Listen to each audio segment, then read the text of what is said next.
TRT Tamil ஒலி.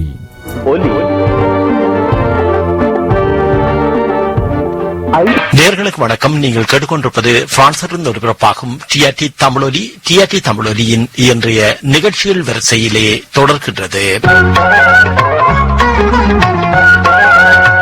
வணக்கம் நேயர்களே. இன்றைய அரசியல் சமூக மேடையிலே இங்கே எமது ஆய்வாளர்களில் ஒருவரான சுயேந்திரன் அவர்களும் தமிழரசு கட்சியை பிரதிநிதித்துவப்படுத்தி பாராளுமன்ற உறுப்பினராக இருக்கின்ற டாக்டர் ஸ்ரீநாத் அவர்களும் இங்கே வானிலைகளிலே காத்திருக்கின்றார். முதல்ல ஸ்ரீநாத் அவர்கள் தொடர்பாக ஒரு அறிமுகத்தை சுயேந்திரன் அவர்கள் தாருங்கள். வணக்கம் தர்ஷனா. வணக்கம் டிஆர்டி தமிழொலியினுடைய அன்பு உறவுகளே.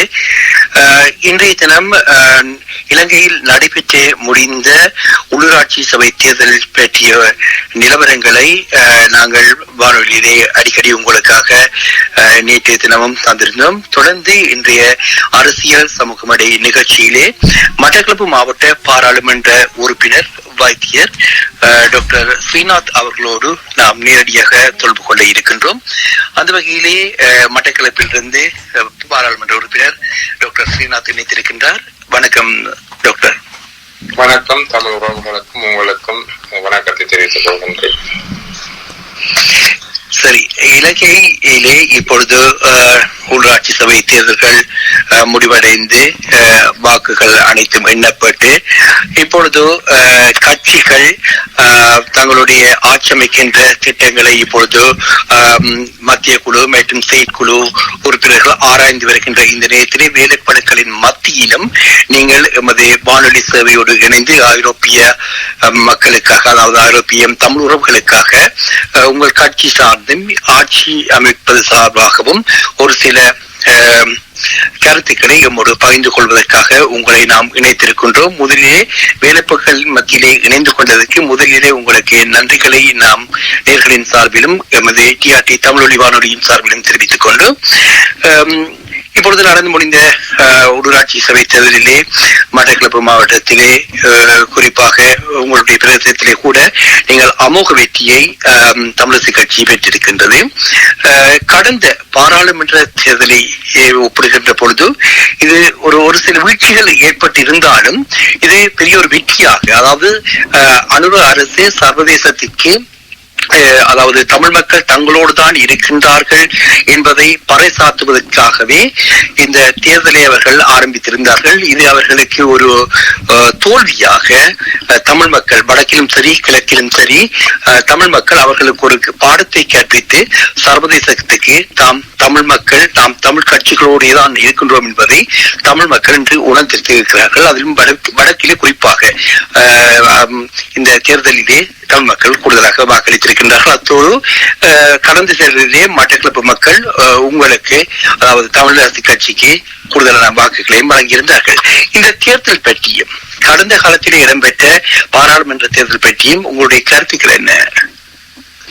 மிக நிச்சயமாக சில விடயங்களை நாங்கள் தமிழ் மக்கள் சார்பாகவும் தமிழ் தேசியம் சார்பாகவும் பகிர்ந்து கொள்ள வேண்டிய தேவை இருக்கின்றது. இந்த கடந்த பொது தேர்தலிலே மட்டக்களப்பு மாவட்டத்தில் இருக்கின்ற மக்களுக்கு நாங்கள் மிக தெளிவாக விளக்கத்தினை அளித்திருந்தோம். தேசிய மக்கள் சக்தி சார்பாக மிக அவதானமாக இருக்க வேண்டும் என்றும் அவர்களுக்கு தென்னிலங்கை தேசிய கட்சிகளுக்கு அளிக்கின்ற வாக்குகள் தமிழ் தேசியத்துக்கு எதிரான வாக்குகள் என்ற விடயத்தையும் நாம் கடந்த பொது தேர்தலில் கூட நாம் பரப்புரையாக கொண்டிருந்தோம். அந்த அடிப்படையிலே அதை மிக கவனமாக எங்களுடைய மட்டக்களப்பு மாவட்ட தமிழ் மக்கள் தங்களுடைய வாக்குகளை செலுத்தியதன் மூலம் முழு வடகிழக்குக்கும் அல்லது முழு உலகுக்கும் முழு இலங்கைக்கும் அந்த செய்தியை தெரிவித்திருந்தார்கள். தமிழ் மக்கள் தேசியத்தின் ஊடாக பயணிக்கின்றார் என்ற செய்தி பெரும்பான்மையாக மட்டக்களப்பின் ஊடாக வெளிப்படுத்தப்பட்டது. அதே போன்று எங்களுக்கு ஒரு தேவை இருந்தது இந்த பிரதேச சபை தேர்தலிலே அந்த செய்தியை முழு வடகிழக்கெங்கும் தமிழ் மக்கள் எதிரொலிக்க வேண்டிய தேவை இருந்தது. கடந்த பொது தேர்தலிலே உண்மையிலே மற்ற இடங்களில் குறிப்பாக வடகிழக்கிலே தமிழ் மாவட்டங்களிலே மக்கள் ஒரு மாற்றம் வேண்டும் என்ற அலையில் அந்த வாக்களித்திருக்கலாம், அல்லது கடந்த பொருளாதார நெருக்கடியான சூழ்நிலையிலே கடந்த கால கட்சிகளை நிராகரித்து புதிதாக வருகின்ற கட்சிக்கு ஆதரவளித்து வாக்களித்திருக்கலாம், அல்லது ஒரு நிலையான பொருளாதார கொள்கையின் அடிப்படையில் வாக்களித்திருக்கலாம். ஏதோ ஒரு காரணத்தினால் மற்ற மாவட்டங்களிலே தேசிய மக்கள் சக்தி அதிகளவான ஆசனங்களை பெற்றிருந்த போதிலும் அவற்றை நாம் ஒன்று நோக்குகின்ற வேண்டும். ஏனென்றால் வளமையாக ஆட்சியில் அமர்கின்ற கட்சிகளுக்கு பொதுவாக ஒரு 20-25% வாக்குகள் தேசிய கட்சிகளுக்கு அளிக்கப்படுவது வளமே. அது பிரிந்து அந்த வாக்குகள் செல்வது பழமையான சந்தர்ப்பமாக இருக்கின்றது. ஐக்கிய தேசிய கட்சி, பொதுஜன பெரமுன அல்லது பொதுஜன ஐக்கிய முன்னணி என்றோ அல்லது வேறு சிங்கள தேசிய கட்சிகளுக்கு பிரிந்து செல்கின்ற பொழுது அவர்கள் வடகிழக்கில் உள்ள ஒரு ஆசனங்களை கைப்பற்றுகின்ற பொழுது பாரிய ஒரு ஆசன எண்ணிக்கையாக தேசிய கட்சிகளுக்கு கடந்த காலங்களில் தெரிந்திருக்கவில்லை. இந்த முறை அது ஒரு கட்சிக்கு, ஒரு அரசியல் தேசிய சக்திக்கு, ஒரு கட்சிக்கு அந்த வாக்கு கிடைத்த போது அது பாரிய எண்ணிக்கையாக வெளிக்காட்டப்பட்டது. இரண்டாவது விடயம், அந்த வெளிக்காட்டப்பட்ட விடயம் தமிழ் மக்கள் தமிழ் தேசியத்தை கைவிட்டோ அல்லது தங்களது அரசியல் உரிமைகளை கைவிட்டோ அவர்களுக்கு வாக்களித்திருக்கவில்லை. ஆனால் தேசிய மக்கள் சக்தி அதை தமிழ் மக்கள் தங்களுக்கு தந்த ஆணையாகவும் தமிழ் தேசியத்தை கைவிட்டு ஒரு ஒன்றுபட்ட இலங்கைக்குள்ளே அவர்களுடைய அந்த சமத்துவமாக வாழ்கின்றோம் என்ற கோஷத்துக்கு வாக்களித்ததாகவும் முழு இலங்கையிலேயும் முழு உலகுக்கும் செய்திகளை பரப்பி கொண்டிருந்தார்கள். அந்த விடயத்தை மறுதளிக்க வேண்டிய பாரிய பொறுப்பு வடகிழக்கிலே மக்களின் பாரிக்கைய நம்பிக்கையை கொண்டிருக்கின்ற 75 வருடங்களுக்கு மேற்பட்ட தமிழ் மக்களுக்காக பயணித்திருக்கின்ற தமிழ் அரசு கட்சிக்கு இருந்தது. அந்த பிரச்சார உத்தியை நாம் மிக பிரதானமாக இந்த முறை தமிழ் மக்களுக்கு எல்லோருக்கும் சொல்லியிருந்தோம். வடகிழக்கில் எல்லா தமிழ் தேசியத்தை நேசிக்கிற கட்சிகளும் அது ஒரு கொள்கையாக எடுத்திருந்தன. எங்களுக்கு மிக ஆபத்திருந்தது. தேசிய கட்சிகளுக்கு ஒரு குறிப்பிட்ட நிகழ்ச்சி எல்லாம் இருக்கின்றது. அவர்கள் எங்களுடைய வடகிழக்கிலே தமிழ் தேசியம் தொடர்ச்சியாக பயணிக்க கூடாது என்ற அடிப்படையிலே அவர்கள் செயற்பாடுகளை முன்னெடுத்திருந்தார்கள். தற்போது அவர்கள் கடந்த பொது தேர்தலில் தாங்கள் மாற்றம் என்று கூறிக்கொண்டு வந்தவர்கள் இந்த முறை அபிவிருத்தியும் அல்லது நாங்கள் சமத்துவம் வாழ்வோம் என்று பேச்சளவில் சொல்லியிருந்தாலும் கடந்த 6 மாத காலப்பகுதியிலே அவர்கள் அதற்கான ஒரு பாரிய அளவான குறிப்பிடத்தக்க அளவு எந்த விதமான நடவடிக்கைகளையும் எடுத்திருக்கவில்லை. அபிவிருத்தி என்ற அடிப்படையில பார்க்க போனால் எங்களது யுத்தம் மௌனிக்கப்பட்ட பின்பு அந்த சிதைந்து போயிருந்த வடகிழக்கை கட்டி எழுப்புவதற்கான பாரிய எந்த நடவடிக்கையும் எடுத்துக் கொள்ளப்படவில்லை. உண்மையிலே யுத்தத்தால் பாதிக்கப்பட்ட ஒரு பிரதேசத்துக்கான செயற்திட்டங்கள் முன்னெடுக்கப்பட்டிருக்கவில்லை. இரண்டாவது விடயம், வடகிழக்கில் இருக்கின்ற மக்களுக்கான பொருளாதாரத்தை மீட்டெடுப்பதற்கான எந்த நடவடிக்கையும் அந்த கடந்த வரவு செலவு திட்டத்தில் இருக்கவில்லை. அதற்கு அப்பால் மிக பிரதானமாக தமிழ் மக்கள் எதிர்பார்க்கின்ற அரசியல் தீர்வு விடயம், கடந்த யுத்தத்திலே கைது செய்யப்பட்டவர்கள், காணாமலாக்கப்பட்டவர்கள், இராணுவம் நிலங்களை ஆக்கிரமித்திருக்கின்ற விடயங்கள் சம்பந்தமாகவும் மெத்தன போக்கை தேசிய மக்கள் சக்தி கடைபிடித்திருந்தது. அவர்கள் மிக பிரதானமாக தென்னிலங்கை தேசிய அரசியலை திருப்திப்படுத்த வேண்டிய தேவையோ அல்லது அவருடைய நிகழ்ச்சி நிரல் கடந்த காலங்களில் அதுவாகத்தான் நிறைய இடங்களில் இருந்திருக்கின்றது என்று எமக்கு மிக தெளிவாக இந்த விடயங்கள் தமிழ் மக்கள் நன்றாக உணர்ந்து கொள்ளப்பட்ட பின்பு அந்த விடயத்தை அவர்கள் தங்களுடைய ஜனநாயக வாக்கு உரிமை மூலம் இந்த தேர்தலில் பிரதேச தேர்தலிலே எதிரொலித்திருக்கின்றார்கள் என்றுதான் எனது கருத்தாக இருக்கின்றது. அந்த அடிப்படையிலே மட்டக்களப்பிலே 9 தமிழ் பிரதானமாக பிரதேச சபைகள் இருக்கின்றன. 12 பிரதேச சபைகள் இருந்த பொழுதும் சகோதர 3 முஸ்லிம்களுக்கு 3 பிரதேச சபை பிரதானமாகவும் தமிழ் மக்களுக்கு 9 பிரதேச சபைகள் இருக்கின்றன. அதிலே நாங்கள் எல்லா பிரதேச சபைகளிலும் ஆட்சி அமைக்கக்கூடிய ஏற்பாடுகளை செய்து வருகின்றோம். மிக பிரதானமாக இந்த ஒரு தேர்தல் நடைமுறையின் மூலம் இது ஒரு வீதாசார முறையிலே ஒரு கட்சி மிக பெரும்பான்மையை பெறுவது என்பது கொஞ்சம் கடினமான விடயமாக இருக்கின்ற காரணத்தினால் மற்ற தமிழ் பேசும் தமிழ் தேசியத்தை நேசிக்கின்ற கட்சிகளை அரவணைத்துக் கொண்டு நாங்கள் இந்த எல்லா பிரதேசங்களிலும் ஆட்சி அமைப்பதற்கான முயற்சிகளை மட்டக்களப்பு மாவட்டத்தில் செய்து கொண்டிருக்கின்றோம்.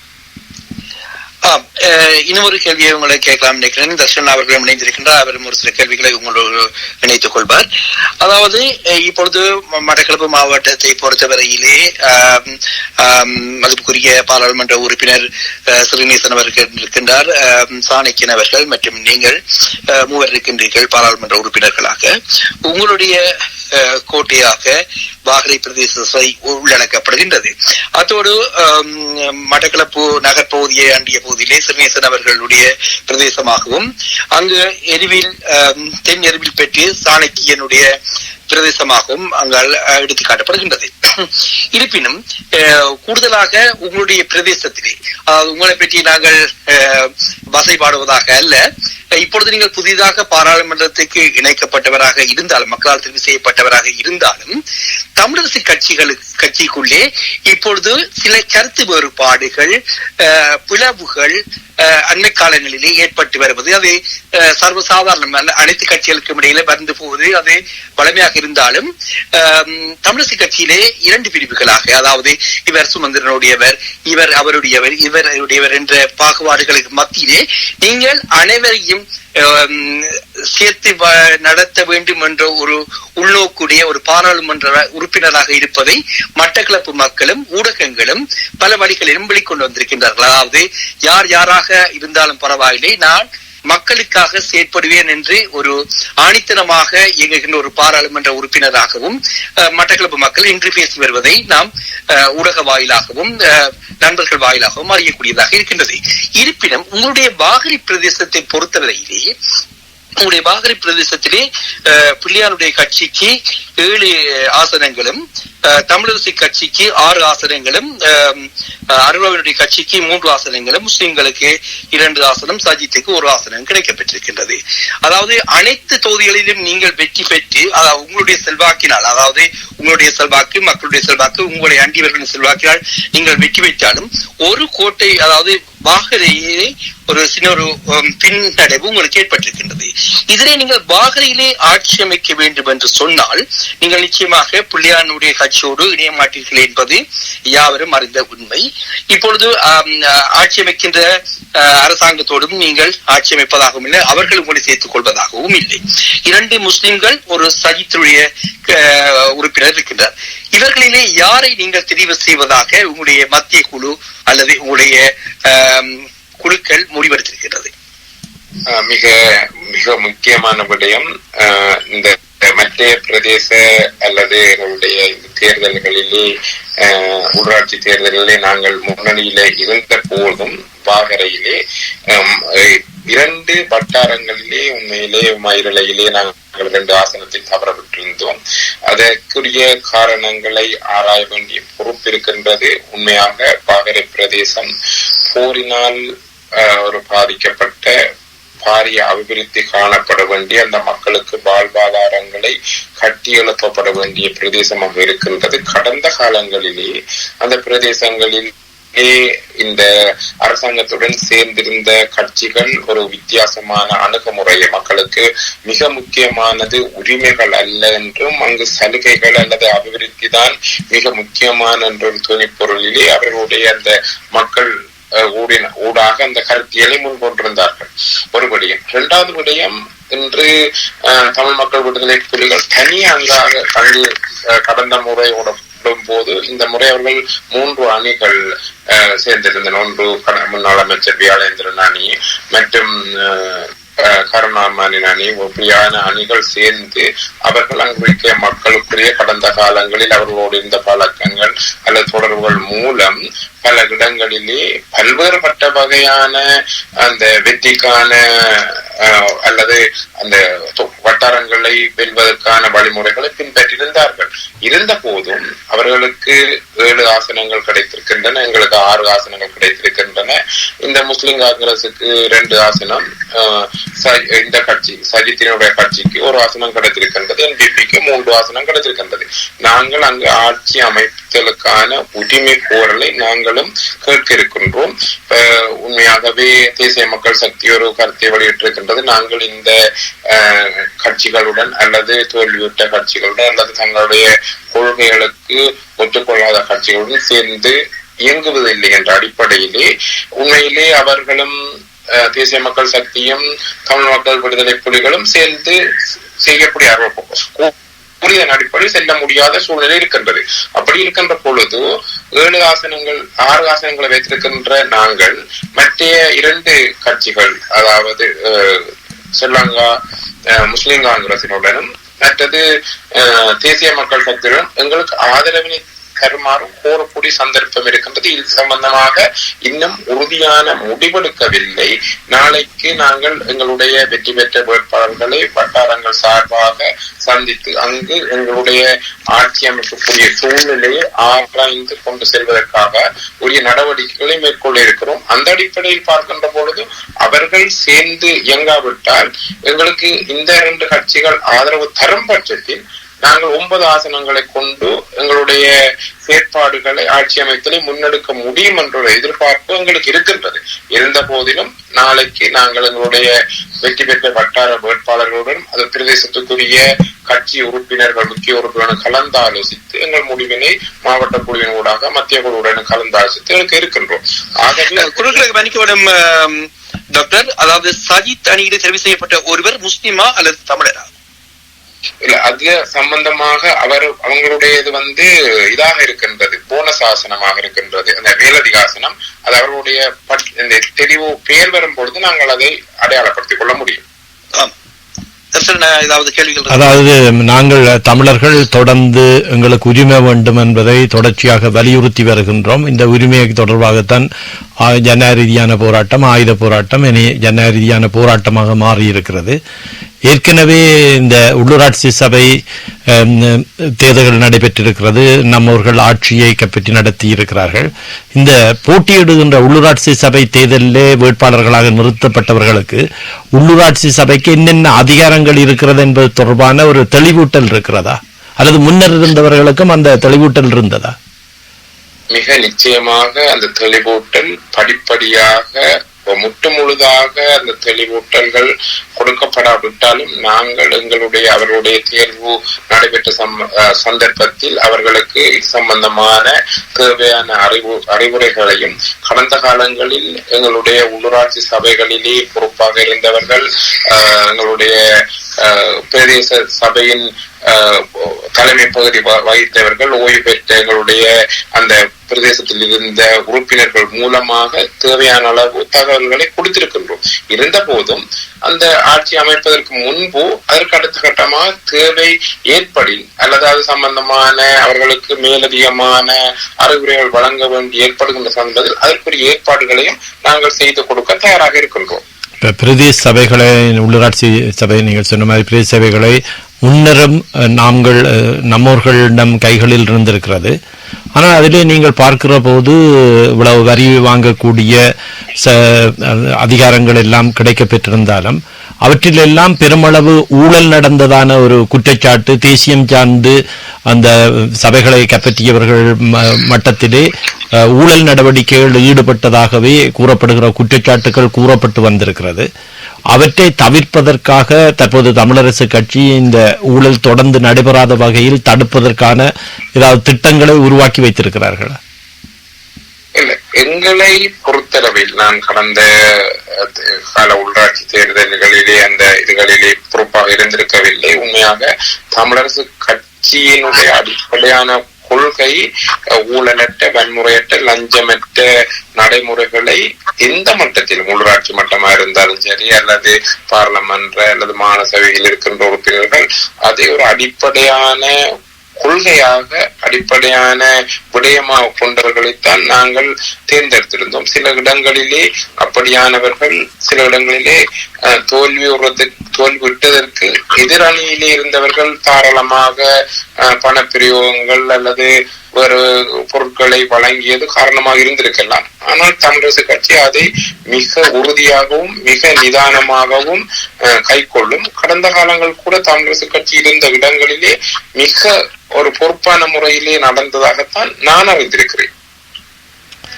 சிங்கள பௌத்த பேரினவாதத்தை பொறுத்தவரையில் முதலில் இந்த தமிழ் தேசிய கூட்டமைப்பு என்பதை அவர்கள் விரும்பவில்லை. அதை உடைப்பதற்கான பல்வேறுபட்ட நடவடிக்கைகளை மேற்கொண்டு ஓரளவுக்கு இங்கே வெளிநாட்டில் கூட 2 முகங்களோடு வேலை செய்பவர்கள் அவர்கள் தேசியமாக வெளியில் காட்டிக் கொண்டாலும் சிங்கள பௌத்த பிரிவினத்தோடு மறைமுக தொடர்புகள் உடையவர்களாக வேலை செய்பவர்கள் பலரை உங்களுக்கு தெரியாவிட்டாலும் நாங்கள் அறிந்து வைத்திருக்கிறோம்.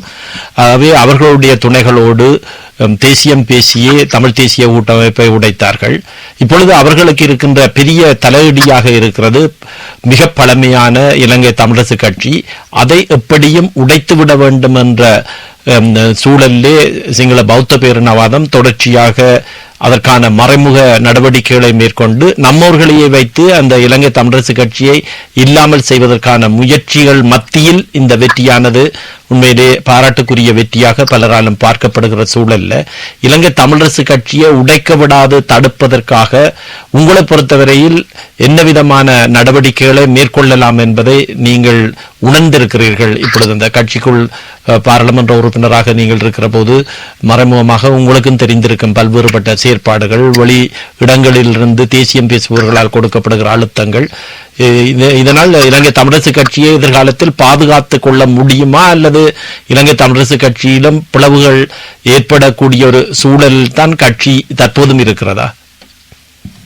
மிக ஒரு முக்கியமான விடயம், மிக நீண்ட வரலாற்றை கொண்ட கட்சி, தமிழ் மக்களுக்காகவே பயணித்துக் கொண்டிருக்கின்ற கட்சி, ஒரு தீர்க்க தரிசனம் உள்ள ஸ்தாபகரால் தந்தை செல்வாவினால் உருவாக்கப்பட்ட கட்சி. அந்த கொள்கையின் அடிப்படையிலே தான் அது இவ்வளவு காலமும் தமிழ் மக்களின் பல தசாப்தங்கள் தாண்டியும் ஏகோபித்த ஆதரவுடன் பயணிப்பதற்கு மிக முக்கியமான காரணம் அந்த தமிழ் தேசியம் என்ற அடிப்படை கொள்கையிலே அது பயணித்துக் கொண்டிருப்பது.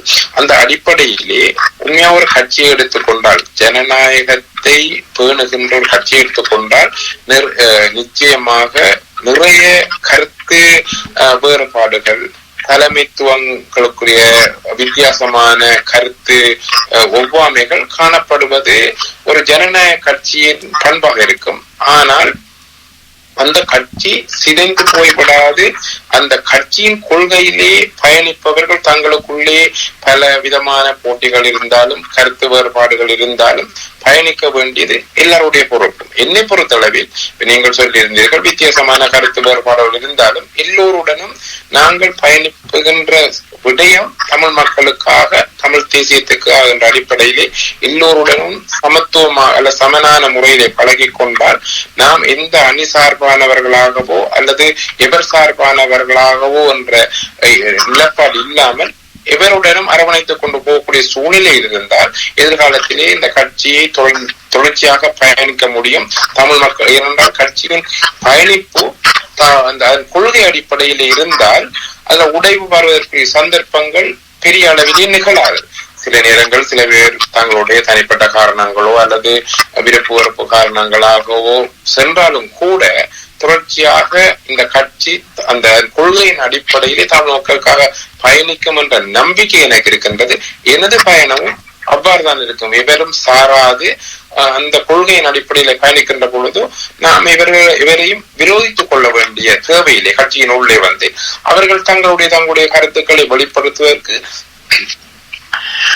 தேவையான சுதந்திரம் உண்மையாக கொடுக்கப்பட வேண்டும். என இது ஒரு தனி மனிதனின் ஆதிக்கத்துக்கு அல்லது ஒரு சர்வாதத்துக்கு உட்பட்டதுக்கு அப்பால் பயணிக்கின்ற பொழுது வித்தியாசமான கருத்து வேறுபாடுகள் சில நேரங்கள்ல வெளியில் தெரிவதும் உண்டு. அவற்றை நாம் எல்லோரும் ஒன்றிணைந்து கொள்கைக்காக பயணிக்கும் போது அவர் தொடர்ச்சியாக கட்சி ஒரு சீராக ஒரு உடைவில்லாமல் காத்திரமாக பயணிக்க முடியும். கட்சியினுடைய நன்மைக்காக அல்லது அடுத்த சந்ததியினருடைய பாதுகாப்புக்காக நீங்கள் சொல்லுகின்ற இந்த கருத்து முரண்பாடுகள் வருவது என்பது வரவேற்கத்தக்கது. ஆனால் வேண்டுமென்றே சிலருடைய வேலை திட்டங்களுக்காக கட்சியை சின்னாபின்னமாக்குவதற்கான முன்முயற்சிகள் பல சந்தர்ப்பங்களிலே நடைபெற்றதை காணக்கூடியதாக இருக்கிறது. இப்ப சிங்கள பேரினவாத கட்சிகளை பொறுத்தவரையில் அவர்கள் யார் வந்தாலும் ஆட்சிக்கு, சிங்களவர்களை பொறுத்தவரையில் யார் ஆட்சிக்கு வந்தாலும் தமிழர்களுக்கான உரிமை விடயங்களிலே ஒரே மாதிரியான அணுகுமுறையைத்தான் அவர்கள் கைக்கொள்வதை காணக்கூடியதாக இருக்கிறது. ஆனால் தமிழர்களுக்கான உரிமை தொடர்பாக என்ன வேணுமென்று கேட்பதிலேயே கூட ஒரு ஒற்றுமை இல்லாத நிலைமையில் தான் தமிழ் அரசியல் கட்சிகள் பிளவுபட்டு இருக்கின்றன. ஆனால் சிங்களவர்களை பொறுத்தவரையில் யார் ஆட்சிக்கு வந்தாலும் இந்த உரிமை விடயத்தில் ஒத்த முடிவோடும் அவர்களுடைய வேலை திட்டத்தை என்னென்ன வேலை திட்டத்தை ஏற்கனவே இருந்த ஆட்சியில் இருந்த கட்சிகள் செய்தனோ அதே வேலை திட்டத்தையே அவர்கள் தொடர்வதை காணக்கூடியதாக இருக்கிறது. ஆனால் நாங்கள் ஒட்டுமொத்தமாக ஒன்றுபட்டு பல்வேறுபட்ட பிரிவுகளாக இருந்தாலும் தமிழர்களுக்கான உரிமை விடயத்தில் ஒரு கருதுகோளாக உருவாக்க வேண்டிய விடயத்தில் மாறுபட்ட கருத்துக்களோடு தமிழர்களுடைய கட்சிகள் காட்சியளிக்கின்றன. ஒன்றிணைய முடியாத கருத்துக்களை முன்வைத்திருக்கிறார்கள். உலக சூழலுக்கு ஏற்ற வகையிலே கேட்க முடியாத விடயங்களை கேட்பவர்களாக இருக்கிறார்கள் என்று சொல்லப்படுகிறது அல்லவா? எங்களை பொறுத்தவரையில் ஒரு கருத்துக்குள் நாங்கள் இல்லை அல்லவா எங்களுக்கான உரிமை விடயத்திலே? இல்லை, நாங்கள் உண்மையாக அவ்வாறு இப்ப தமிழ் மக்கள் சார்பாக அல்லது தமிழ் தேசியம் சார்பாக நாங்கள் பயணிக்கின்ற பொழுது எந்த வேறு வேறு கட்சிகள் தேர்தலிலே தனித்து போட்டியிடுவது என்பதும் தங்கள் வெற்றி ஒரு கட்சி ஏன் வெற்றி பெற வேண்டும் என்றால் அதன் வெற்றிதான் அந்த கட்சிக்கு அங்கீகாரமாக சர்வதேசத்தாலும் அல்லது இலங்கை அரசாலும் அல்லது முழு மக்களாலும் பார்க்கப்படுகின்றது என்பதனால் வெற்றி மிக முக்கியமாக இருந்தாலும் கட்சிகள் தனித்து போட்டியிட்டாலும் தமிழ் மக்கள் என்ற அந்த தேசிய கொள்கையிலே அடிப்படையானவர்களாக பயணிக்கின்ற பொழுது அல்லது ஒரு பொது விடயம் வருகின்ற பொழுது ஒன்றிணைந்து செயற்பட வேண்டிய தேவை உண்மையாகவே வரவேற்கத்தக்க விடயமாக இருக்கின்றது. அதிலே சில இடங்களிலே எங்களுடைய தொடர்பாடல்கள் அல்லது தனிப்பட்ட முறையிலே அதுக்குரிய ஏற்பாடுகள் செய்யப்படாத விடயங்களிலே பின் நகர்வுகள் அல்லது எங்களுடைய முன்னோக்கிய விடயம் கொண்டு செல்லப்படாமல் இருந்தால் அதை நாங்கள் உண்மையாக வரவேற்க முடியாது. நாங்களுடைய பொதுவான தமிழ் மக்கள் சார்பான விடயத்தில் ஒன்றிணைந்து செயற்பட வேண்டும் என்பதுதான் எனது கொள்கையாகவும் இருக்கின்றது. அந்த விடயத்தில் நான் இந்த கட்சிக்கு புதியவன் அல்லது அரசியலுக்கு புதியவன் என்ற அடிப்படை எதிர்காலத்தில் அவ்வாறான செயற்பாடுகளுக்கு ஒரு ஊக்கமாக நான் செயற்படுவேன் அல்லது அதற்கான ஏற்பாடுகளை கொண்டு செல்வதற்காக என்னால் என்ற முயற்சிகளை செய்வேன் என்பதை நான் உங்களிடத்திலே கூறிக்கொள்ள விரும்புகின்றேன். 6000 ஏக்கர் தமிழர் நிலத்தினை அபகரிக்கின்ற திட்டம் தொடர்பாக இந்த தேர்தலுக்கு முன்பாகவே உங்களுடைய தமிழரசு கட்சியின் பொதுச் செயலாளர் M.A. சுமந்திரன் ஒரு அறைகூவலை விடுத்திருந்தார். மே 29 இந்த பாரிய மக்கள் போராட்டம் நடத்தப்படும். அதற்கு முன்பாக வர்த்தமானியில் வெளியிடப்பட்ட அந்த அறிவித்தலை அரசு நீக்க வேண்டும் என்ற கோரிக்கையை விடுத்திருக்கிறார். ஆனால் இன்று வரை அதற்கு எந்த விதமான பதிலையும் அரசு தெரிவிக்கவில்லை. இந்த சூழலிலே மே 29 பாரிய மக்கள் போராட்டம் நடைபெறும் என்று குறிப்பிட்டிருக்கிறார். அதற்கான ஆயத்தங்கள் நடைபெற்றுக் கொண்டிருக்கிறதா? அதில் அனைத்து தமிழ் கட்சிகளும் இணையக்கூடிய வாய்ப்பு இருக்கிறதா? மிக நிச்சயமாக. நான் ஒரு விடயத்தை சொல்ல வேண்டும். இது ஒரு மிக முக்கியமான விடயம். தமிழ் மக்களுக்கு ஒரு பாரிய நெருக்கடியை, அவர்களுக்கு அடிப்படையாக இருக்கின்ற அந்த நிலம் என்ற உரிமையை இல்லாதொழிப்பதற்காக தென்னிலங்கை தேசிய கட்சிகள் பல்வேறு காலப்பகுதிகளிலே பல்வேறு அரசுகளும் பல்வேறு முறையான சட்ட அமுலாக்கங்களோ அல்லது வர்த்தமானி அறிவித்தல்களையோ வெளியிட்டு தமிழ் மக்கள் ஒரு தேசமற்ற நிலையில் அல்லது அவர்களுக்கு ஒரு நிலமற்ற நிலையில் கொள்வதற்கான பல்வேறு செயற்பாடு செய்து வருகின்றனர். அந்த விடயத்திலே உண்மையாக தமிழரசு கட்சி இந்த விடயத்தை ஆராய்ந்து இவ்வாறான செயற்திட்டத்தை கொண்டு முன்னெடுத்து இருக்கின்றதை நாங்கள் உண்மையாக அந்த விடயத்தில் எல்லோரும் கைகோர்த்து பயணிக்க வேண்டிய தேவை இருக்கின்றது. அந்த விடயம் சம்பந்தமாக நாங்கள் தேர்தல் காலப்பகுதியில் இது சம்பந்தமாக கலந்துரையாடவில்லை. ஆனால் நாங்கள் இது சம்பந்தமாக மத்திய குழு கூட்டத்திலோ அல்லது எங்களுடைய தொடர்பாடல் கூட்டங்களிலோ கலந்து கொண்டு அதற்குரிய ஏற்பாடுகளை முன்னோக்கி செய்வதற்கான நடவடிக்கைகளை நாங்களும் இணைந்து செய்வோம். மத்திய கட்சிகளும் இந்த பயணத்திலே உண்மையாகவே இணைந்து கொள்ள வேண்டும். இதனை தமிழ் மக்களுக்கான தமிழ் மக்களின் எதிர்காலத்துக்கான தமிழ் மக்களின் எதிர்கால சந்ததியின் இருப்புக்கான பிரச்சனையாக இந்த அரசு சிறிய சிறிய நிலங்களை அல்லது 4-5 ஏக்கர்களை இந்த ராணுவ முகாம்களை ஒவ்வொரு தேர்தலுக்கும் 1-2 திறந்து விட்டு அதே வேளை பாரிய அளவிலே இவ்வாறான ஒரு சதிச்செயலை தமிழ் மக்களுக்கு செய்ய முனைகின்ற பொழுது அதுக்கு எதிராக ஒன்றுபட்ட நடவடிக்கைகளை நாங்கள் எடுப்போம். உண்மையாக அது சம்பந்தமாக கலந்துரையாடல்கள் அந்த தகவல்கள் நாங்கள் இப்படி எங்களுக்கு பேச்சளவில் இருக்கிறது. அதுக்குரிய செயற்பாடுகளை முன்னெடுக்கின்ற பொழுது அதுக்குரிய செயற்திட்டங்களை நாங்கள் இணைந்து கொண்டு செயற்படுவோம். மற்ற கட்சிகளும் அதனோடு சிவில் அமைப்புகளும் இணைந்து கொண்டு செயற்பட வேண்டும் என்றும் நாங்கள் எதிர்பார்க்கின்றோம். இப்ப பிரதேசபை தேர்தலில் வந்து நீங்கள் பல பல மக்களை சந்தித்திருப்பீர்கள், பல பிரதேச மக்களை சந்தித்திருப்பீர்கள், இன மத வேறுபாடுகளாக இருக்கக்கூடியவர்களை கூட சந்தித்திருப்பீர்கள், பல்வேறுபட்ட மதங்களைச் சேர்ந்தவர்களை சந்தித்திருப்பீர்கள். அவர்கள் உங்களிடம் என்ன விடயத்தை வலியுறுத்துகிறார்கள்? அதாவது நீங்க இந்த தேர்தல் பிரச்சார காலகட்டத்திலே பலதரப்பட்ட மக்களை சந்தித்திருப்பீர்கள், தமிழர்கள், சிங்களவர்கள், முஸ்லீம்கள் மற்றும் வேறு மதத்தினரை, கிறிஸ்தவர்கள் போன்றவர்கள் எல்லோரையும் சந்தித்திருப்பீர்கள். அவர்கள் உங்களிடமிருந்து என்ன எதிர்பார்க்கிறார்கள்? மிக முக்கியமாக தமிழ் மக்கள் வந்து எங்களுக்கு ஒரு குறிப்பிட்ட அடிப்படையிலே அரசியல் உரிமை என்றது மிக முக்கியம். அவர்கள் நாங்கள் அதை முன்னிலைப்படுத்துகின்ற பொழுது நிச்சயமாக அந்த விடயத்தை ஏற்றுக்கொள்கின்றார்கள். இரண்டாவது விடயம், எங்களுடைய இந்த யுத்தம் மௌனிக்கப்பட்ட பின்பு அல்லது யுத்த காலத்திலே எங்கள் நிலம், எங்கள் பிரதேசம் சிதைந்து போயிருக்கின்றது.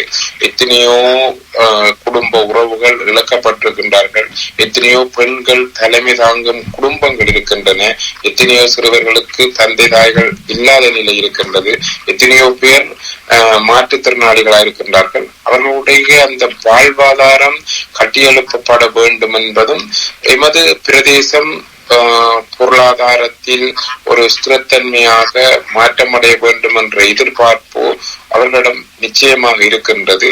அதே நேரம் நாங்கள் எங்களுடைய அடிப்படையான இந்த அரசியல் உரிமையை, எங்கள் நிலத்தை, எங்கள் வளத்தை அல்லது எங்களுடைய மொழியை, எங்கள் கலாச்சாரத்தை இழந்துவிடக் கூடாது என்ற ஒரு உறுதியான நிலைப்பாடும் அவர்களிடையே இருக்கின்றது. ஏனெனில் இந்த தென்னிலங்கை தேசிய அரசாங்கங்கள் தங்களுடைய சட்டங்கள், தங்களுடைய அதிகாரங்கள் மூலம் இந்த பனையிலாக காணிகளை சூறையாடுகின்ற பொழுதும் அல்லது தொல்பொருள் திணைக்களம் காணிகளை அபகரிக்க முனைகின்ற பொழுதும், மகாபலி அபிவிருத்தி சபை பாரிய அளவிலே காணிகளை பிடுங்கி எல்லா இனங்களுக்கும் பயந்தளிக்க எமது பிரதேசத்தில் முனைகின்ற பொழுதும், கடற்கரையோர நிலங்களில் மற்ற இன சமூகங்கள் அந்த நிலங்களை கையாள நினைக்கின்ற பொழுதும், அவர்கள் மற்றும் வளங்கள் சுரண்டப்பட நினைக்கின்ற பொழுதும் அவர்கள் அதை வன்மையாக எதிர்க்கிறார்கள். அதற்கு அந்த எதிர்ப்பு நிலைக்கு எங்களுடைய ஆதரவை கோருகின்றார்கள், எங்களுடன் அந்த போராட்டங்களுக்கு துணை நிற்கின்றார்கள் என்பதை அடையாளப்படுத்தக்கூடிய இருக்கின்றது. சமாந்தரமாக எவ்வாறு தமிழ் மக்கள் தங்களுடைய பொருளாதாரம், வாழ்வாதாரம் உயர்த்தப்பட வேண்டும் என்று நினைக்கிறார்களோ, அதே போன்று தங்களுடைய கலாச்சாரத்தை, தங்களுடைய மொழியை, தங்களுடைய நிலத்தை இழந்துவிடக் கூடாது என்பதை அவர்கள் பூரணமாக எதிர்பார்க்கின்றார்கள். அதற்கு ஒரு அரசியல் உரிமை கிடைக்க வேண்டும் என்ற நிலைப்பாடும் அவர்களிடம் தெளிவாக இருக்கின்றது. முஸ்லிம் மக்களை பொறுத்தவரையில் அவர்களும் உங்களை சந்தித்திருப்பார்கள், சில வேளைகளில் அவர்களும் குறிக்கப்பட்டவர்கள் உங்களுக்கு வாக்களித்திருப்பார்கள். அவர்கள் என்ன விடயங்கள் தொடர்பாக உங்களிடம் பேசுகின்றார்கள்? அவர்களுடைய இந்த தேர்தல் பிரச்சார காலங்களில் அவர்களுடன் சந்தித்த சந்தர்ப்பங்கள் குறைவு இருந்த போதும் அவர்களுடன் நான் தொழில் செய்த காலங்களிலே பயணித்திருக்கின்றேன். அவர்களும் சில விடயங்களில் ஒரு சிறுபான்மையின சமூகமா இருக்கின்ற பொழுது தங்களுக்கான பல விடயங்கள் இல்லாதிருக்கின்ற நிலைப்பாடு இருக்கின்றது. அதே நேரம் அவர்களுக்கும் சில பிரச்சனைகள் இருப்பதாக, நில பிரச்சனைகள் இருப்பதாக கூறுகின்றார்கள். அந்த விடயங்களை இணக்கப்பாட்டுடன் தீர்த்துக் கொள்ள வேண்டும் என்று என்னுடன் மிக சுமூகமாக பழகின்றவர்கள் சொல்கின்றார்கள். ஆனால் எங்களுடைய வடகிழக்கு பிரதேசத்திலே வந்து நாங்கள் எங்களுடைய அது ஒரு ஒருமித்த நிலப்பகுதி, அது ஒரு தமிழர் தாயக பிரதேசம் என்ற அடிப்படையிலே செயற்பட வேண்டும் என்ற உறுதிப்பாட்டிலே நாங்கள் இருக்கின்றோம் என்ற விடயங்களை நாங்கள் அவர்களுக்கு சொல்லியிருக்கின்றோம். அவர்களிடம் அதுக்கான செயல் திட்டத்தை, அவர்களுக்கான உதவியை செய்வதற்கான செயல் திட்டம் உங்களுடைய கட்சியிடம் இருக்கிறதா? தற்போது அவர்களுடைய நெருக்கடியான பிரச்சனைகள், அவர்களுடைய மத ரீதியான பிரச்சனைகள் வருகின்ற பொழுது ஒரு நல்லிணக்கத்தின் அடிப்படையிலே நாம் அவர்களுக்கு உதவி செய்யக்கூடியதான நிலையில் செயற்பட முடியும். இந்த கோவிட் தொற்று காலத்தில் அவர்களுடைய அந்த இறந்த உடல் ஜனாச பிழையான முறையிலே அடக்கம் செய்யப்பட்ட போது அவ்வாறான நிலைப்பாடுகளில் நாம் தமிழரசு கட்சியோ அல்லது தமிழர்களோ அல்லது சிறுபான்மையிலோ அல்லது மனிதாபிமான அடிப்படையிலே அவர்களுக்கு அந்த ஒத்துழைப்பை வழங்க வேண்டிய தேவை எனக்கு இருக்கின்றது. மனிதாபிமான அடிப்படையிலே அவர்கள் சில இடங்களிலே பேரினவாத சமூகத்தால் நெருக்கடிக்குள்ளாகின்ற பொழுது அந்த இடங்களிலும் அவர்களுக்கான ஆதரவை நாம் கொடுக்க வேண்டும். அதே நேரம் நாமே ஒடுக்கப்படுகின்ற இனமாக இருக்கின்ற போது எங்களுடைய அடிப்படையான இயல்புகளை இழந்துவிடாது செய்வதற்கான நிலைப்பாடுகள் தான் நாம் பயணிக்க வேண்டும். இப்ப கிழக்கு மாகாண சபையை முன்னர் முதலமைச்சராக தெரிவு செய்கின்ற போதில் உங்களுடைய கட்சி அவர்களுக்கான ஆதரவை வழங்கித்தான் இருந்தது. அதை அவர்கள் நன்றியோடு உணர்ந்து கொள்ளுகிறார்களா, அல்லது அவர்கள் அதை பற்றின எந்த விதமான ஒரு அக்கறையும் இல்லாத மக்களாக இருக்கிறார்களா? அவ்வாறான அந்த கலந்துரையாடல்கள் அல்லது அவ்வாறான கடந்த காலங்கள் நடந்து சம்பந்தமாக நான் அவர்களுடன் பெரிய அளவிலே அந்த விதமான பங்கு பெற்றுகள் செய்திருக்கவில்லை. ஆனால் எதிர்காலத்திலே வருகின்ற விடயங்கள் சம்பந்தமாக வருகின்ற பொழுது எங்களுடைய இனம், எங்களுடைய மொழி சார்ந்த அடிப்படையிலே எங்களுடைய அடிப்படையானங்களை விட்டு கொடுக்காத அளவு விடயத்தில் அவர்களுடன் நாம் பயணிக்க தயாராக இருக்கின்றோம். சிங்கள பேரினவாதத்துக்கு எதிராக முஸ்லிம் மக்களுடைய ஆதரவு இல்லாமல் நாங்கள் தனித்து நின்று வெற்றி கொள்ள முடியும் என்று நாங்கள் நினைக்கலாமா? நான் அவ்வாறு கூறவில்லை. சிங்கள பௌத்த பேரினவாதம் எல்லா இடங்களிலும் தமிழ் சிறுபான்மை சமூகத்துக்கு மட்டுமல்ல, முஸ்லிம் மக்களுக்கு எதிராகவும் பல இடங்களில் தங்களுடைய அழுத்தங்களை அல்லது தங்களுடைய நடவடிக்கைகளை செய்திருக்கின்றார்கள். அந்த இடங்களிலே ஒரு சிறுபான்மை இனம் என்ற அடிப்படையிலே நாம் அவர்களுக்கு ஒத்துழைப்பை வழங்க வேண்டும்.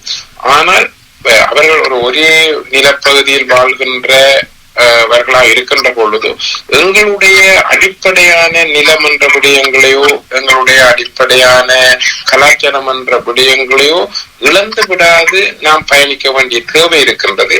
ஆனால் இந்த சிங்கள பேரினவாதத்துக்கு எதிராக செயற்பாடுகளை செய்கின்ற பொழுது சிறுபான்மை இனங்கள் என்ற அடிப்படையிலே நாம் சேர்ந்து பயணிக்க வேண்டிய தேவை ஏற்பட்டால் உண்மையிலே அவர்களை நாம் சேர்த்துக் கொள்ள வேண்டிய நிலைப்பாடு இருப்பது உண்மை. ஆனால் கடந்த காலங்களில் சில விடயங்களில் அவ்வாறு நாம் பயணிக்கின்ற பொழுது எமது அடிப்படையான எமது உரிமைகளை அல்லது எமது தாயக நிலப்பகுதியை இழந்து விடாது நாம் மிக கவனமாக சமயோகிதமாக நடந்து கொள்ள வேண்டிய தேவையும் எமக்கு இருக்கின்றது. மன்னிக்க வேண்டும் தர்சனா, இறுதியாக ஒரு கேள்வியை பாராளுமன்ற உறுப்பினர் ஸ்ரீநாத் அவர்களிடம் தொடுக்கலாம் என்று நினைக்கின்றேன். அதாவது நடந்து முடிந்த உள்ளூராட்சி சபை தேர்தல் பற்றியது. இருந்தாலும் இந்த கேள்வி உங்களிடம் கேட்கக்கூடிய கேள்வி அல்ல, இது பாராளுமன்ற உறுப்பினர் திரு சாணக்கியன் ராசமாணிக்கம் அவர்களிடம் தொடுக்கப்பட வேண்டிய கேள்வி. நாளையோ அல்லது நாளை மறுதினமோ அவரோடு நாம் தொடர்பு கொள்கின்ற பொழுது இந்த கேள்வியை அவரிடம் தொடுக்கினர். முடிந்தால் இதற்கான பதில் உங்களுக்கு தெரிந்தால் நீங்கள் சொல்லுங்கள், அல்லது அவருடனே நாங்கள் தொடர்பு கொள்கின்றோம். அதாவது உங்களுடைய தொகுதியை பொறுத்தவரையிலே அமோக வெற்றிகளை பற்றி ஒரே ஒரு வட்டாரத்திலே மட்டுமே இருக்கிறது. நான் கேட்டது போல பாகரி பிரதேசத்திலே உங்களுக்கு ஒரு கேள்விக்குறியாக இருக்கின்றது 6 ஆசனங்களோடு. மற்றும் சாணக்கியனுடைய தொகுதியை பொறுத்தவரை, அதாவது தென் எருவில் பற்றி தொகுதியை பொறுத்தவரையிலே, அதாவது கோட்டை கல்லாறு, பெரிய கல்லாறு, அங்கு கலதாவளை, எரிவில் போன்ற பட்டிகளிலே திரு சாணக்கியனுடைய ஆதிக்கம் செலுத்தியதன் காரணமாகத்தான் 7000 வாக்குகளுக்கு மேல் வீழ்ச்சி பெற்றது என்று கூறப்பட்டு வருகின்றது. அதாவது வட்டார கிளை உறுப்பினர்கள் அவர்களுடைய வட்டாரத்திலே யார் தேர்தலிலே பங்கு கொள்ள வேண்டும் என்பதை அவர்கள் தெரிவு செய்த பொழுது சாணக்கியன் அவர்கள் தடுத்து அவருக்கு உரியவர்களை அவர் நிறுத்தியதன் காரணமாக இவர்களுக்கு பாடத்தை படிப்பிக்க வேண்டும் என்று, அதாவது உங்களுக்கு தெரியும் கழுதாவளை, எரிவில் போன்ற கிளைகள் உண்மையாக தமிழரசு கட்சியுடைய கோட்டையாக கிழக்கு மாகாணத்திலே இருப்பது வழமை. ஆனால் இந்த முறை கழுதாவளை, கல்லாறு போன்றது இந்த முறை வாக்கு சரிவு ஏற்பட்டிருக்கின்றது. இந்த வாக்கு சரிவுக்கான காரணம் தன்னிச்சையாக அவர் தன்னுடைய சார்ந்தவர்களை தேர்தலிலே நிறுத்தியதா, அல்லது தமிழ் மக்கள் விடுதலை புலிகளுடையதோ அல்லது அனுர அரசாங்கத்தினுடைய ஆதிக்கம்தான் இதற்கு காரணம் என்று நீங்கள் எதிர்பார்க்கிறீர்களா? மிக ஒரு நிச்சயமான விடயம், நாங்கள் தனிப்பட்ட ரீதியாக அந்தந்த பிரதேசங்களில் இருந்தாலும் தனிப்பட்ட ரீதியாக தொகுதிக்கான பாராளுமன்ற உறுப்பினர்களாக அடையாளப்படுத்தப்படுவதில்லை. நாங்கள் மட்டக்களப்பு மாவட்டத்துக்குரிய பாராளுமன்ற உறுப்பினர்கள். ஆனால் நாங்கள் வசிக்கின்ற அல்லது நாங்கள் பிறந்து வளர்ந்த பிரதேசங்களை அடிப்படையாக எங்களுக்கு அந்த பிரதேசங்களில் இருக்கின்ற அறிமுகத்தின் மூலம் நாங்கள் அந்த தொகுதிக்கான பாராளுமன்ற உறுப்பினர்களாக சில நேரங்கள் அடையாளப்படுத்தப்படுவதுண்டு. அந்த அடிப்படையில் மட்டக்களப்பு மாவட்டத்தில் உண்மையாகவே ஏற்பட்ட வெற்றிக்கு நாங்கள் 3 பேரும் தான் காரணம் என்றால் அந்த சில இடங்களில் ஏற்பட்டதுக்கு நாங்கள் 3 பேரும் தான் பொறுப்பெடுக்க வேண்டும். முதலாவது விடயம். 2வது விடயம் ஏனென்றால் நாங்கள் அந்த இடங்களிலே கதைச்சி பேசி சில இடங்களிலே மாற்றங்கள் செய்ய வேண்டிய பொறுப்பு 3 பேருக்கும் இருக்கின்றது.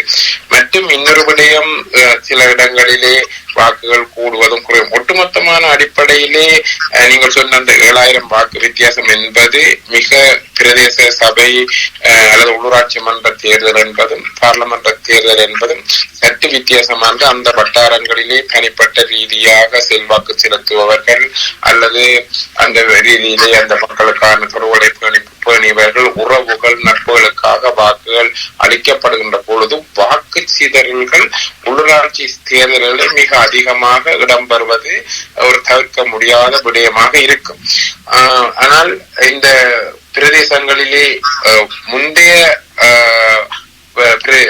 பிரதேச சபை தேர்தலுக்கும் உள்ளாட்சி சபை தேர்தல் இந்த முறை ஏற்படுத்திருக்கும் சிறிய வாக்கு வித்தியாசங்கள் ஏற்பட்டிருக்கின்றன உண்மை. ஆனாலும் அவற்றிற்கான காரணங்கள் தெளிவாக ஆராயப்பட்டு என்ன விடயங்களிலே அந்த வாக்கு சிதறல் ஏற்பட்டிருப்பதற்கான ஒரு நடவடிக்கையை நாங்கள் மேற்கொள்ள வேண்டும்.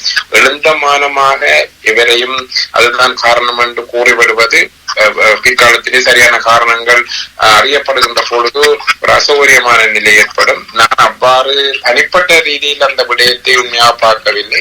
3 மாவட்ட பாராளுமன்ற உறுப்பினர்கள் நாங்கள் அந்த விடயத்திலே அலசி ஆராய்ஞ்சு சில நேரங்களிலே அது ஒரு எங்களுடைய கவனக்குறைவா அல்லது மற்ற வேட்பாளருடைய செல்வாக்கான அடிப்படையில் அதை நிவர்த்தி செய்வதற்காக வேலை திட்டங்களை நாங்கள் முன்னெடுப்போம் என்பதை தெளிவாக சொல்ல விரும்புகிறேன். ஏன்னா முன்னாள் பாராளுமன்ற உறுப்பினர் மதிப்புக்குரிய செல்வராஜா அவர்கள் மற்றும் கணேசலிங்கம் அவர்களுடைய பிரதேசங்கள் கூடுதலாக அவர்கள் எந்த தேர்தலாக இருந்தாலும் சரி, நீங்கள் கூறுவதை நான் ஏற்றுக்கொள்கின்றேன். அதாவது பாராளுமன்ற தேர்தல், ஜனாதிபதி தேர்தல், உள்ளூராட்சி சபை தேர்தல், இது 3க்கும் சரியான வித்தியாசம் இருக்கிற. பாராளுமன்ற தேர்தல், நாடாளுமன்ற தேர்தல் ஒரு வித்தியாசமும், மற்றது உள்ளூராட்சி சபை தேர்தலை பொறுத்தவரையிலே நீங்கள் குறிப்பிட்டது போல இது சொந்தங்கள், ஊர்க்காரர், அந்த ஊரிலே இருக்கின்ற நெருங்கியவர்களுக்கான வாக்குகளைத்தான் அவர்கள் அளிப்பது. கட்சிக்கான வாக்கு என்பது இருந்தாலும் 50க்கு 50 என்று குறிப்பிட்டுக் கொள்ளலாம்.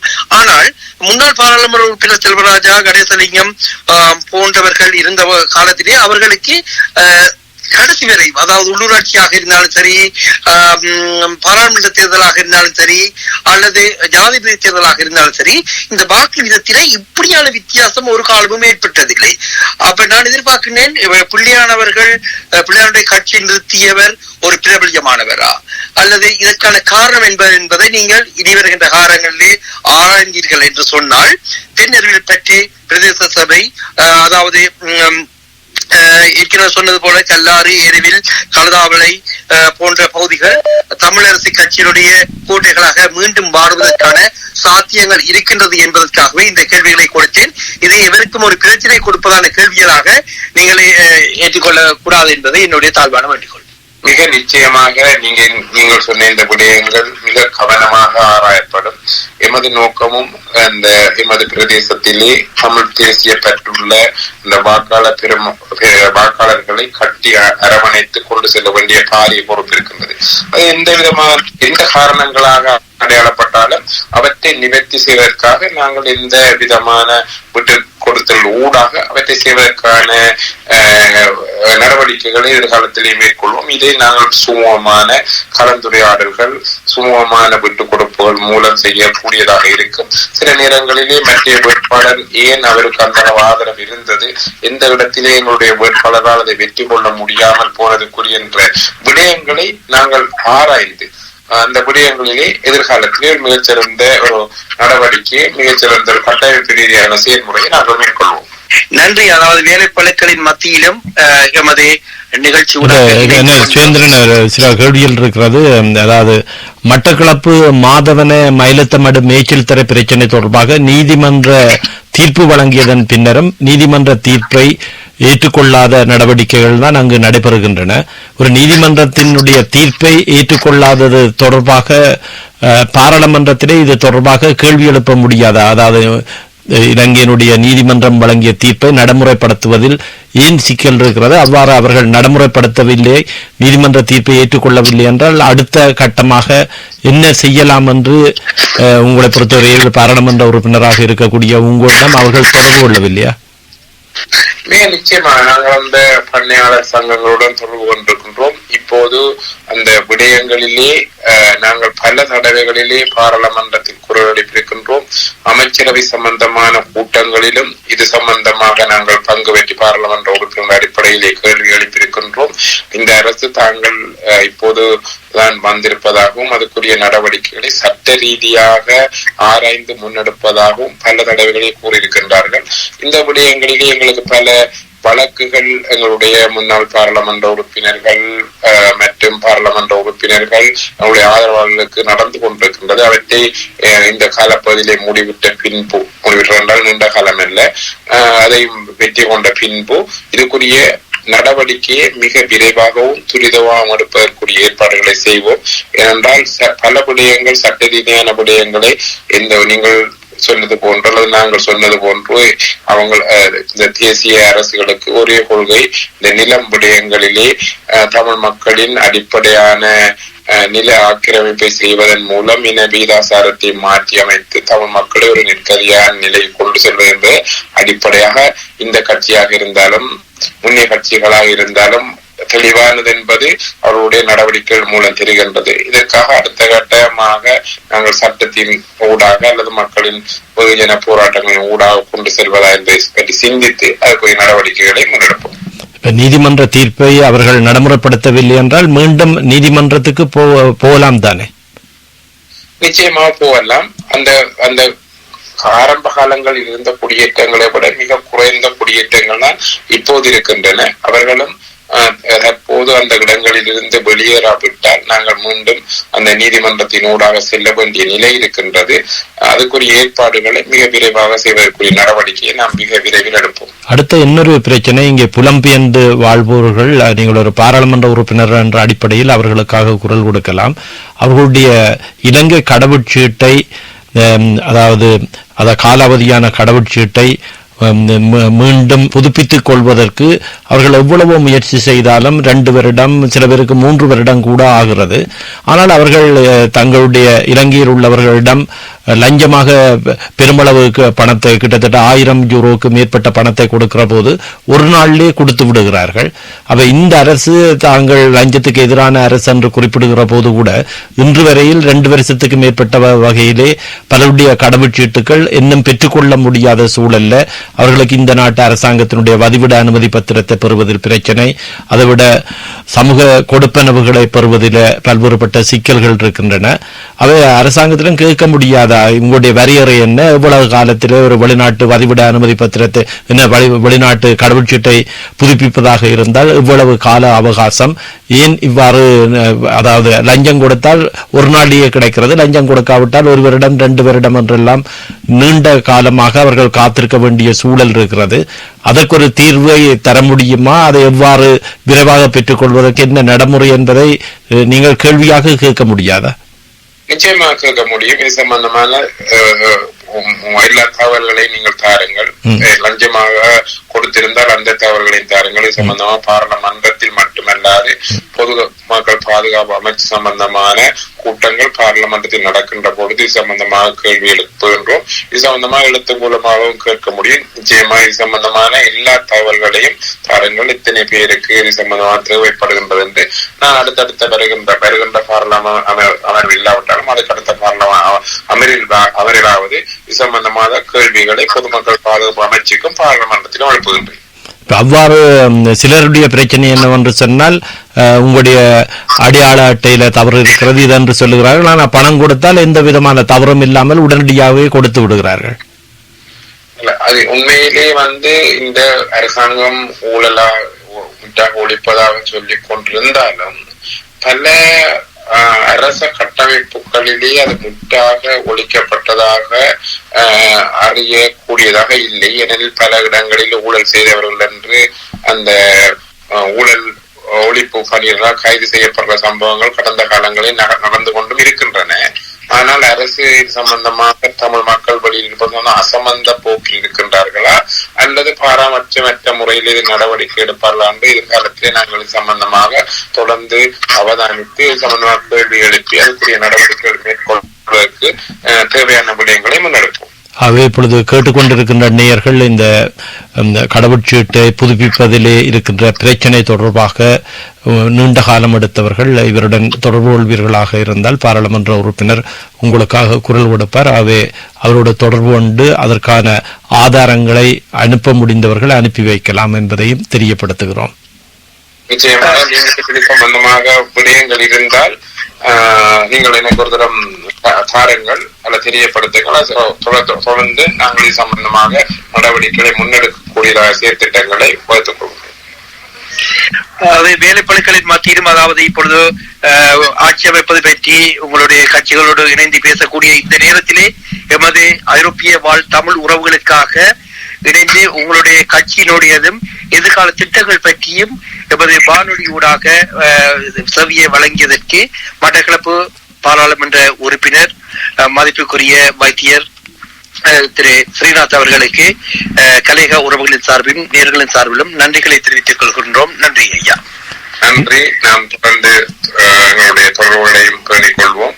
தொடர்ந்து தமிழ் மக்கள் சார்பான எல்லா விடயங்களிலும் உங்களுடைய ஒத்துழைப்புகளையும் எங்களுடைய செயற்திட்டங்களையும் முன்னெடுப்போம் என்றும் தொடர்ந்து நாம் இது சம்பந்தமாக பல கலந்துரையாடல்களை மேற்கொள்வோம். நன்றி. நன்றி.